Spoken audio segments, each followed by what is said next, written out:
Mambo ni aje, mambo ni vipi? Naitwa K Macheni na hii ni K Macheni TV kutoka Kibaha. Bwana, leo hii nimekutana na watu wawili tofauti. Bwana, mmoja ni mpiga ndondi, mpiga ngumi. Umeona bwana? Champion. Na mwingine ni mcheza mpira. Bwana, mambo ni aje? Fresh brother. Swali? Kama kawaida. Uko poa? Good kabisa. Mungu. Bwana, wewe kwa majina unaitwa nani? Mimi ndo Juma Popo. Nani? Juma Popo. Juma Popo.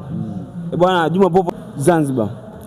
Amna Yanga Zanzibar nimeenda kwamba kama kujionyesha, kwa sababu Yanga pale nimecheza nikaambiwa kwamba kitu changu kinaonyesha kama mimi umri wangu ni mkubwa, sasa kucheza ligi ya under 20 ya vijana. Kwa hiyo nimepelekwa kule Zanzibar na kwa meneja akanipa maelekezo, bwana, kuna timu inabidi ndio kacheze, baada ya miezi kadhaa performance yako ishapanda, hapo upate experience ya kucheza ligi kuu.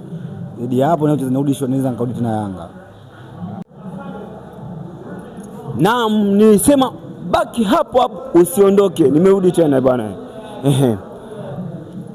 Ushauri wako ni nini kwa watu ambao wana kipaji cha kucheza mpira ila hawataki kuonyesha kipaji chao cha kucheza mpira?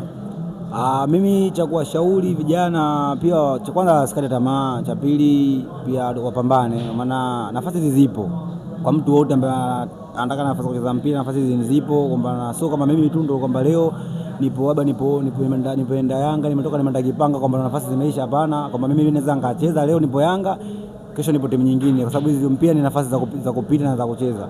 Kwa hiyo watu wasikate tamaa, pambane, waoneshe juhudi, nidhamu iwe juu, hali ya juu, uvumilivu pia, waweza kufikia kama tulivyofikia sisi hivyo.